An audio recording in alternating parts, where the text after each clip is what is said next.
Ano yung experience mo doon? Parang ano yung feeling mo? Marami, Miss Tracy. Kasi pagkain yan eh. Oo. Napaka-anotahan natin yan. Napakahigpit ng ating good manufacturing practice, Miss Tracy.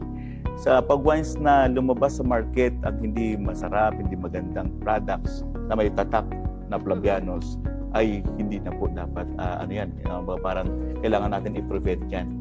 Kasi kailangan manatili yung good manufacturing practice. Pangalawa, kailangan malinis yung ating production area. Yung factory natin, yung pinagagawa natin. Para mas wala pong nakakapasok na mikrobyo kasi yung po yung nagpapababa ng lifespan ng ating produkto. Etong mga products na to ay GMP na lahat. Yes, ako. May mga tatak pong GMP yan sa loob. Eto, nung na-establish mo siya, nung na-develop mo itong mga products mo, ano yung feeling mo na nakapagbibigay ka ng hanap buhay at the same time, meron kang mga bagong products. Actually, 25 to, di ba? 25 SKUs. Ubus lang yung iba.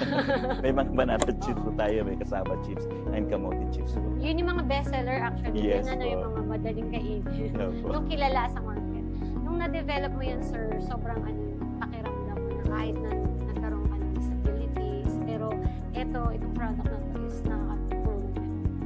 Alam mo, Tracy, pag ako nasa opisina, pag galing ako sa labas, may mga bazaars kami.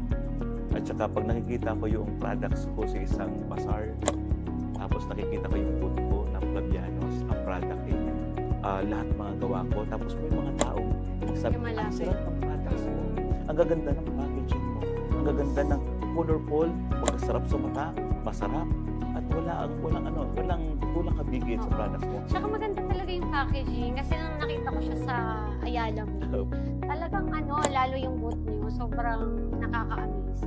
Na kahit gawang Pinoy siya, di ba? Sobrang ganda ng packaging and then yung quality ng products andoon.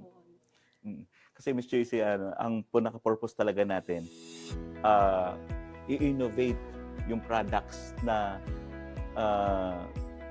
yung ikaw mismo ang makilala na ikaw mismo ang nag-invento.